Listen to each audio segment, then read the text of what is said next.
నమో భగవతే రామకృష్ణాయ. మంత్రదీక్ష అంటే ఏమిటి? దీక్ష అనే సంస్కృత పదానికి ఏదైనా ప్రారంభించడానికి ముందు సంకల్పించడం లేదా ప్రతిజ్ఞ చేసుకోవడం అని అర్థం.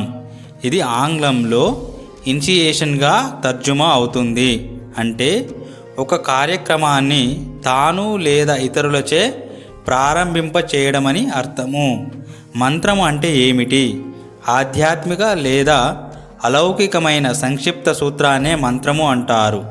ఈ మంత్ర జపం అజ్ఞానం అనే బంధనం నుండి విముక్తి కలిగిస్తుంది. అంటే జనన మరణ సంఖ్యల నుండి విడివడ చేసి ముక్తి కలిగిస్తుందన్నమాట.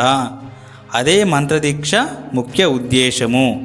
దీక్షను గురించి, ఆ దీక్ష మన ఆధ్యాత్మిక పథంలో ఏ మేరకు ప్రాధాన్యం వహిస్తుంది అన్న విషయాల గురించిన సంశయాలు, తప్పుడు అవగాహనలు తలెత్తి మనలను గందరగోళపరుస్తాయి.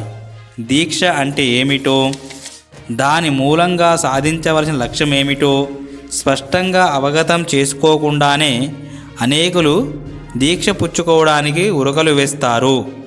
గురువు నిర్దేశించిన ప్రత్యేక విధానంలో మంత్రాన్ని జపించే ప్రారంభ ఉత్సవమే దీక్ష.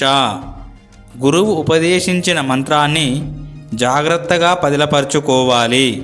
దాని స్వరూప లక్షణాదులలో ఎటువంటి మార్పులు చేర్పులు చేయకూడదు. మంత్రాన్ని యథాతథంగా పదిలపరుచుకోవాలి.